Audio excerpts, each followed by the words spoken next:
quick look at how to edit some drone montage footage in Final Cut Pro X and really make your footage stand out. I hope you enjoyed that drone montage of Southport Pier at the start of the video. That was originally meant to be for another video, and that was going to be 5 great drone movements when you're starting out. But as I was filming with the drone, the tide started to come in and I had to quickly get back off the beach before it came all the way in. So, slight problem. I've just been here at Southport Pier filming some nice drone shots, doing a video for YouTube, and without realising, the tide has come in and I am circled by the sea, and it's coming in quite quick, so I've got to go, but don't know how I've managed to get myself into this situation. I still wanted to use the footage because I quite liked it. It was one of them days where everything just came out really well, so I thought I'd use it in this video, which was the next video I was going to be making anyway. We're going to have a look at 5 quick tips just to really make your editing stand out in Final Cut Pro X.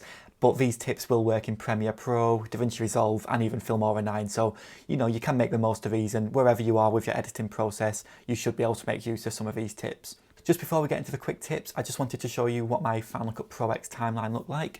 So on the top here I've got all of my drone footage and a couple of transitions. I've got a couple of effects on these which we'll come to later on, and then underneath I've got my audio. So on the top layer I've got my music, and as you can see each one of these cuts is roughly on one of these beats, and that really helps kind of move the video forward, and it sets a really nice pace, but we'll come on to that later on. And underneath that we've also got some sound effects, so we've got some like sea waves, we've got some seagulls and the wind. All these sounds just really help set the scene and really kind of bring your audience in. So that's a few of the things we're going to be looking at. So tip number 1 is to review your footage and log what you have. Now, there's a couple of ways of doing this. There's the in-out method, which is probably the kind of standard way of doing it, or you can put all of your footage onto the timeline and then just cut out the bits you don't want. I tend to just shove everything on the timeline, and then I've got like a master kind of B-roll timeline if I ever need it. So I can just go into that project and I know I've got, you know, a ton of great shots which I'm happy to use in my edits. So I'll show you that way. So what I'll do is I'll make a new project, just file new project. We'll just call this drone logging, and I'm going to put this into 4K because my drone footage is 4K. Yep, 25p because we're in England. Hit OK, and then we've got a blank canvas here to start working with. So here's my drone footage. So all I'm going to do is pop this onto the sequence, and then we're just going to start chopping all of the bad bits out. Now this is what I kind of wanted to say with tip number 1, is to really think about your narrative and think about what you want to show your audience. I see quite a lot of drone videos online where you pretty much see the entire movement, so you'll see the movement to the next shot, and you'll see the video kind of labelled as, you know, 4K cinematic this of this location and stuff like that. And if you're showing the movements between the different shots, that's not really what your audience want to see. The audience want to see the nice bits of a shot, you know, the bits which really stand out. So sometimes when I'm shooting, I'll shoot in long clips just so I make sure, you know, I'm definitely recording and I definitely pick everything up. And then sometimes I just go in and record some shorter clips if I know I've definitely got the bit of a shot I need. So I use a variance of kind of longer recordings and shorter recordings. But obviously the problem is when I've got the longer recordings, I've got a lot of stuff I do want to chop out. That might be retakes of the same shot where it wasn't quite right, the movements between the different shots, and just things like that. But I definitely think removing that type of stuff from your scene will definitely help out. All I tend to do is just zoom in onto the timeline. And as I was saying earlier, once you've got it on the timeline, you're going to end up with a timeline of really good drone footage, and then you can kind of just pick from that and put it in the exact order what you want to. So for example, this first shot here, I remember really liking it, but when it plays in, see, that's not quite right. So obviously I'm obviously going to get rid of that. So all I'm going to do is hit the B on the keyboard and just pretty much scrub through to where the bit of a shot I want starts. So I think that was the nice reveal there. So all I do is I'm going to cut it in about here, hit A on the keyboard and delete that bit. Then I'm just going to go through my entire set of videos and just pick out the bits I really like. Now this is quite a boring process at times, but it really makes you think about which bits you want to keep and which bits you want to show your audiences. Now this nice parallax here at the pier, that's quite good too. But as you see, like sometimes you'd see in some videos where this bit of a shot would be kept in the transition between the two shots. And it's fine if you're just, you know, showing an area, but if you want to make it a bit more cinematic and really make your edit stand out, I'd definitely be chopping that little chunk out. So I'm just going to quickly go through all of my shots and log the bits which I'm not necessarily going to use, but it's shots which I could use if I needed to. See, that drone movement wasn't particularly great as well. It was an okay drone movement, but I don't think it's a movement I'd want in my video. So just think about the movement as well. Is it, is it smooth enough to be telling your story? And is it smooth enough to, showcase your skills? It's one of those things where it can be quite hard on set to look back at the drone footage because you're in the moment, you're flying the drone. So I'd recommend just doing the shots a few times, just so you've definitely got a couple to choose from. But yeah, I mean, actually, I quite like that bit at the end, that nice parallax going upwards, so I'll keep that bit. But like I said, I might not necessarily use it.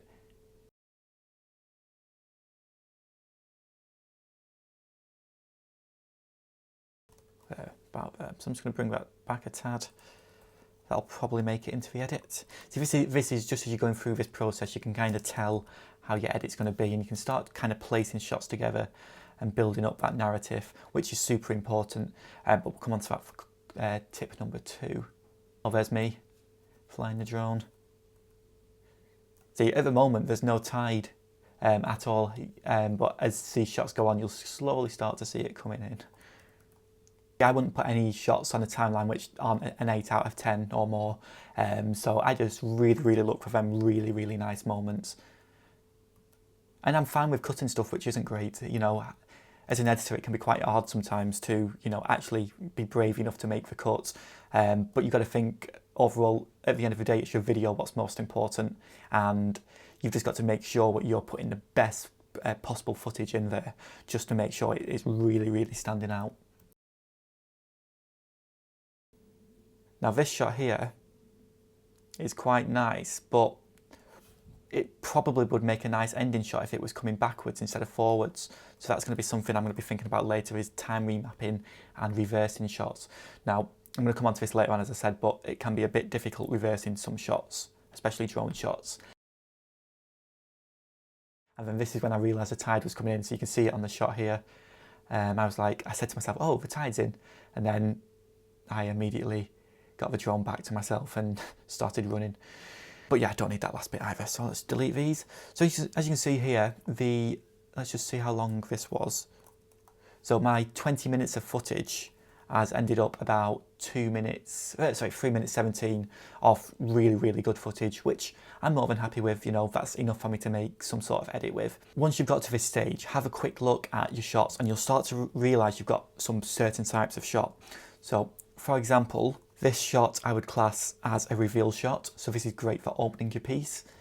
And then we've also got some other shots, like we've got some detail shots, especially these two. It's something to cut into. This shot here as well, which is kind of like an end shot. Once you've got your footage all logged down, have a look and start thinking about ideas of what you want to show first, what you want to show in the middle, and what you want to show at the end. And just try and tell a little bit of a story. And it'll just really help stand out. So once you've logged all your shots and you're happy with them, what I'd do is I'd copy and paste them.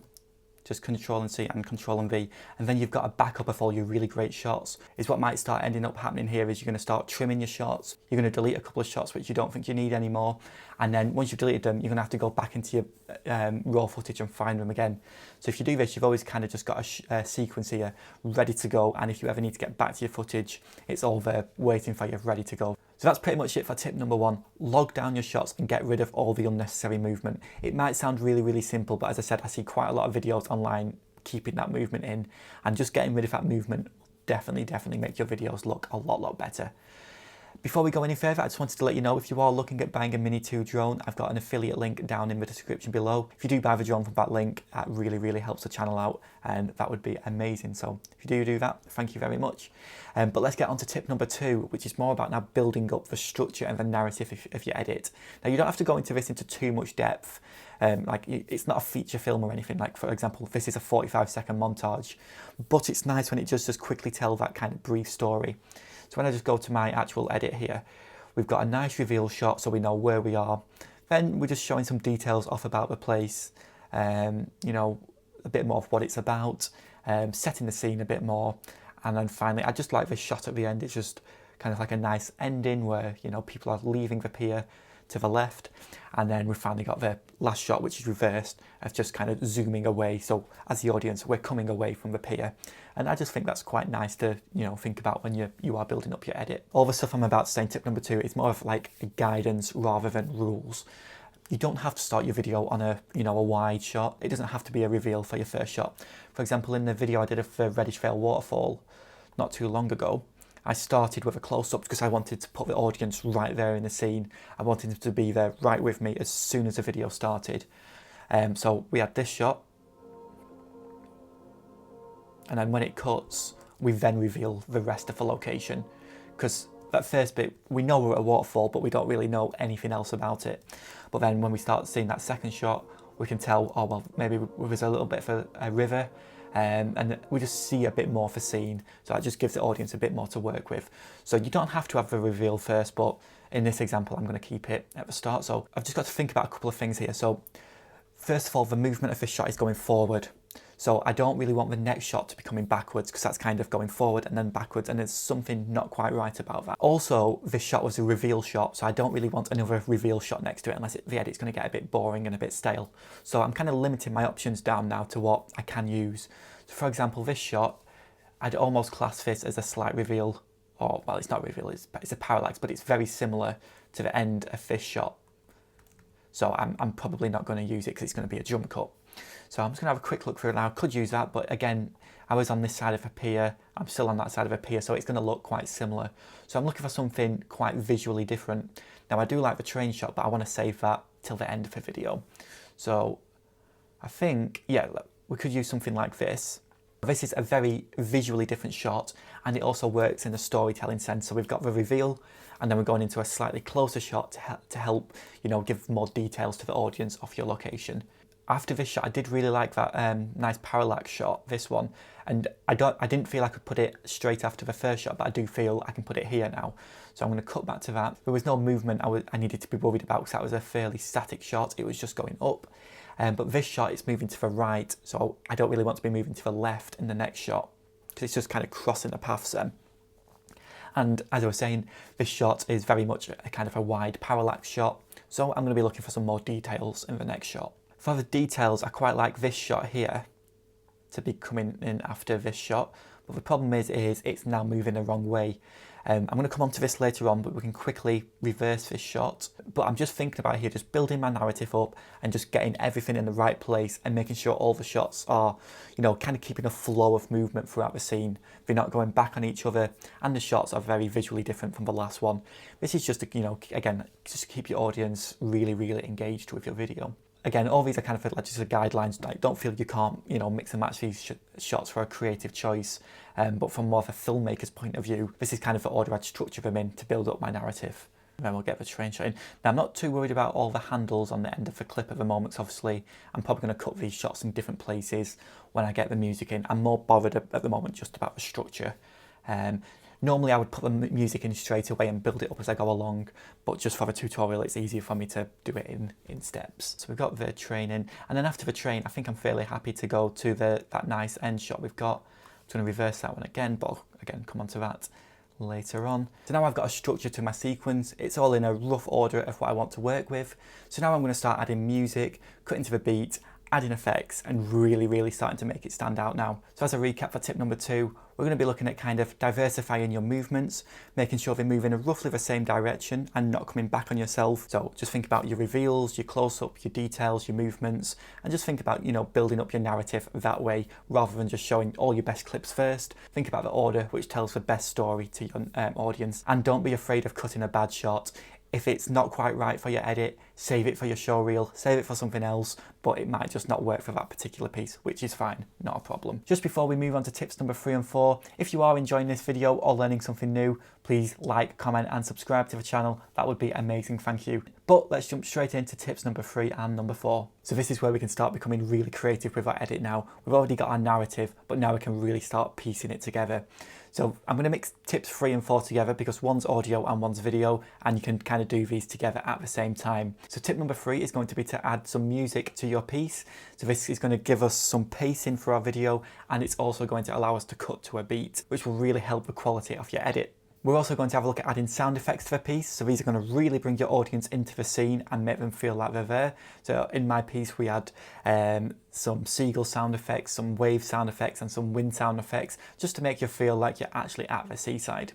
And tip number 4 is going to be the video side of this, which is going to be time remapping and reversing your shots to fit the music perfectly. So let's jump straight into it. So first of all, I want to show you what my video looks like with and without all the sound effects. So this is a piece with the music and the sound effects.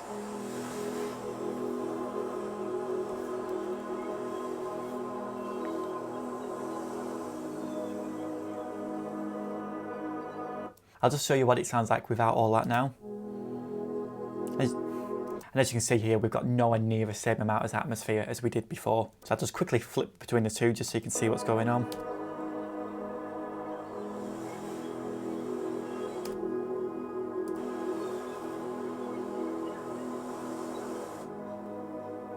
But anyway, yeah, enough of that. But I'm sure you can see there where the sound effects are adding so much to the scene. And just in regards to the visuals, so tip number 4 at the same time, I press Command and R, you can see some shots I've slowed down to match the beat, some shots I've reversed, and some shots which I've kept the same. Picking your music is such an important part of the piece. It sets the entire pace of the video and it sets a feel of it too. I can spend absolutely hours looking for music for videos, and it's something which I never seem to get any better at. But with the drone footage, I tend to like kind of slow, really atmospheric pieces. I mean, I know some other people really like the still quick cut in the drone shot, but because drone shots tend to be quite slow, I kind of like that kind of same movement with the music as well. So that's my personal choice. Like I said, you might like the really quick ones, and there's nothing wrong with that. But the same principles apply with cutting to the beat. Recently, I've been using Epidemic sounds for my music, and they've been really, really good. So I can just kind of find all my sound effects as well. I just searched for the top of sound effects. I found the nice wind effects here. And then music, if I just search drone at the top, they've got some playlists up here, and I really, really like this Drone Essentials. And I tend just to kind of go down here and have a look and see the ones I like. In the description of this video, there is a link for a free 30-day trial of Epidemic sounds. So if you want to check that out, please feel free. That is also an affiliate link too. But let's get into actually editing these together. So what I'll tend to do is I'll bring my music down onto the timeline. So here's my sequence. Let's just quickly find the music. Where's it gone? Here we go, Astral Raw. So I'll just drag it down. And when you zoom in on the music, you can see these kind of peaks, and these peaks are where we're going to be wanting to cut. So that's the beat of the music. When the beat of the music syncs with the cut of a video, you sometimes get a really, really nice effect. Or instead of cutting on the beat, what you can do is you can have an epic moment play on the beat and then cut around that point. So you've got a couple of options to play around with there. But yeah, so what I do now is I'll just listen to the track a couple of times, just to, you know, get familiar with it. And what I can start to see happening now is I'm going to be wanting to cut around here, but this shot is too long. So I can either trim the shot down by just dragging it down like that, but then I might miss a bit of the shot which I find important or I do want to show to the audience. So what I can do now is I can just line it up on the beat. So it starts about here. I'm just going to click Command and R to open time remapping, and I'm just going to drag this to the beat here. So now when we play this, when it actually, that was a little bit late, that was my fault. So now on the beat it cuts. So with this particular piece of music, with it being quite droning and atmospheric, is what you can do is you can add a transition to kind of go along with that music. So as it's going, the transition can do that too. That was terrible, but okay. And that's going to nicely fade between the two shots with the music carrying that forward too. So that's quite nice, that's looking quite good. So we've got the same with this shot here, it's just not quite matching up to the beat. So all I'm going to do is I'm just going to press Command and R and just drag it down again, just to roughly that beat. I'm just going to make sure it lines up with the audio. Yep, and a nice dissolver. Now personally, I'm not really a fan of using transitions in this particular type of work. So I tend to like a straight cut, but sometimes the music calls for it, so that's fine. So that's quite nice. As you can see here, the 1 minute 20 we had of footage is very slowly coming down to about 50 seconds. It's almost a science. So now I've got my complete edit here. So that's pretty much tip number 4, and that's to time remap your footage and make sure that your shots are playing in the right direction, whether that's reverse or normal. When it comes to time remapping your shots and also changing the speed of your drone shots, we can encounter a couple of problems. So the first problem is if your drone is moving quite slow and everything's moving at normal speed, you might want to speed up your drone footage. But when you start speeding up the drone footage, if you've got like a car in scene or people walking, they're going to look like they're sprinting, or the car's going to look like it's speeding, and it's going to look a little bit unnatural. And also if you reverse your shots, like for example, some shots are fine to be reversed. All the shots in this pier stuff were fine. But if I reverse the waterfall shot, for example, instead of the water going down the waterfall, it's going to go up the waterfall. So you can't always rely on it. Sometimes you've actually got to do the movements on location the way you need them for the edit, especially if you're working with things which can't be changed that much in post.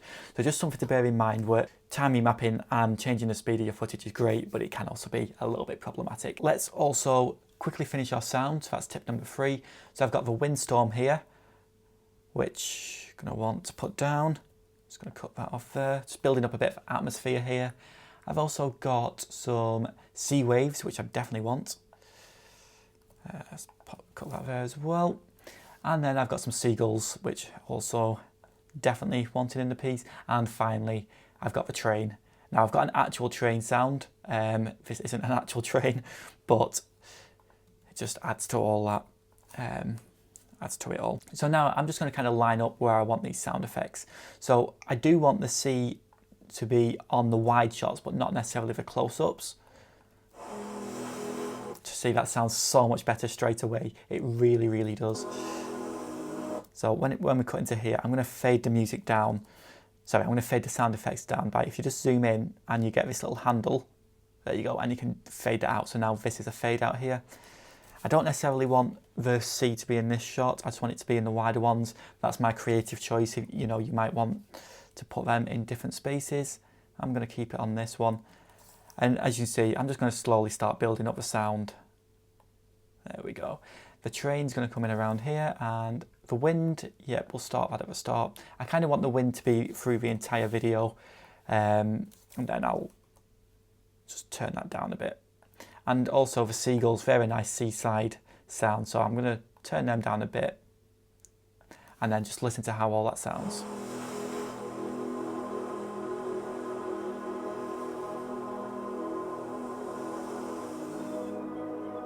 Yes, I did have the seagulls a bit quiet. So this is very much a creative process now.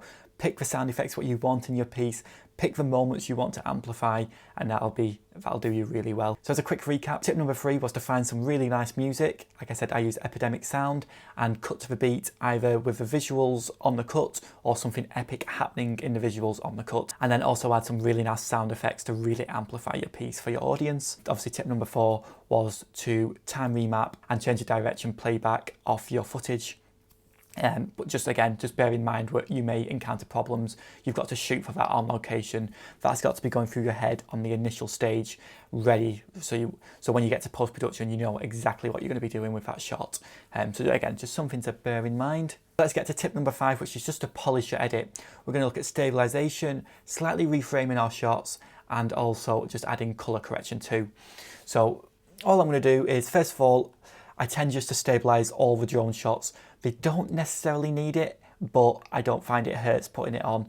So all I do is I click on the shot, scroll down, and just make sure stabilisation is turned on.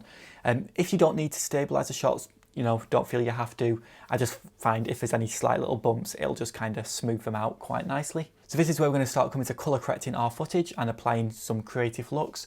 So what I'm going to do, I'm just going to click this here just to get rid of the browser, and then I'm going to click up here. Sorry, I'm going to click up here to show our video scopes so we can grade our footage.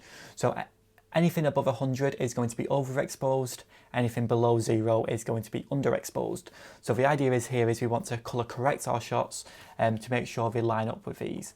So I'm just going to click on exposure here on my colour board, and I'm just going to bring the blacks down until they hit the bottom. I'm going to bring the whites up until they hit the top, and then I'm just going to kind of change the bit in the middle to see where I like that. And then I tend just to go to saturation and just bump it up a tad. And I just do this for each shot now, so I'm just going to click on this one. and I'm just going to reset this. So I'm just going to click on this and again just bring my blacks down to 0. You can see it happen quite nicely. Change that up to 100 and change the middle to where I want that to be creatively set. That's more about just the creative look of the piece. And yeah, so colour correction, like these shots were very nicely exposed on location. You see here, there's no blown out highlights, there's no bits which was underexposed, and this was quite special for this scene because we've got quite a lot of blacks in here and we've got a lot of whites in the sky. You can see here that John has handled this scene extremely well, hardly having to do anything to correct it. Sometimes you're going to find what you've got a lot more to correct than other times, but that's fine. There is a shot in here. Now this shot, I have blown out the sky. As you can see here, we've got this solid white line at the top, and that means that's unrecoverable. I can't really do anything with that. So no matter how much I bring the whites down, oops, sorry, I'm on the wrong shot. No matter how much I bring the whites down, it's not going to bring that line down. So that's just something to bear in mind. If you do have a solid white line at the top, it's probably going to be quite hard to fix. But that doesn't mean you can't use a shot if the shot is still, you know, good in other elements. So that's pretty much it for colour correction. I'll just go through all of my shots and just apply that kind of corrective look. And then you can start to put some LUTs on top of that if you've got a really kind of creative look you want to go for. So if you do want to put LUTs on, I tend not to. I tend to like the kind of natural look with these shots. But if you do want to put LUTs on, if you just go to your effects here and then go to colour and then go to custom LUT and your effects up here, we can go down to custom LUT. And then you can just load a LUT. Now, some LUTs will make it look absolutely terrible. Some will make it look quite cool.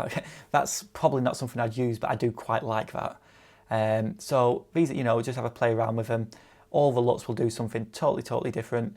See, that's quite nice, that one. That's really nice for a beach one. And then you can just apply that to all the shots as well. So far we've looked at quickly stabilising our footage with one box, looked at colour correcting our footage with scopes and the colour board in Final Cut Pro X, and also applying a colour LUT if you want to. Like I said, I tend not to. So as you can see here, this pier isn't quite straight. It's just something not quite rightly aligned with it. So I'm just going to go to the rotation and just put 0.5 just to rotate it a little bit. And as you can see now, the straight lines are straight and they're horizontal and they're parallel to the frames of the video. I do feel it's made a huge difference. But when you do rotate your shots, you'll notice you've got a slight black edge up here now and a slight black edge down here. And that's just because the shot has rotated. So all we need to do is just put the scale up to 102%. And then that's sorted that out. You might need to knock the scale up more if you've rotated a little bit more. So again, just bear that in mind. But that's pretty much it for the 5 quick tips to make your drone editing a little bit better. So as a quick recap, we've had a look at reviewing and logging your footage and making sure to cut out that movement which nobody wants to see. And tip number 2 was to build up a narrative and make sure you're thinking about which shots go next to each other. Thinking about, is the movement going in the same direction? Because we don't want to be crossing the movement. And also be thinking, is the shot too similar to the last shot? Cut into something very visually different will keep your audience engaged with your video. So we merged tips 3 and 4 together. So that was finding some really nice music for your piece, finding some nice sound effects for your piece, and also using time remapping and changing the direction of your shots to make sure them two marry up nice and perfectly. And finally, tip number 5 is polishing your piece, where we looked at stabilisation, colour correction, quick colour grading, and finally just tweaking your shots just to make sure they're all perfectly aligned. So thank you very much for watching this video. It was slightly longer than I expected, so if you did get this far, well done, thank you very much. And as I mentioned earlier, I've got a couple of affiliate links in the description below if you do want to go and check them out, and that would be amazing, thank you. And if you did like this video, please make sure to like, comment and subscribe. That would be absolutely amazing. But I'll see you guys in the next video. Cheers.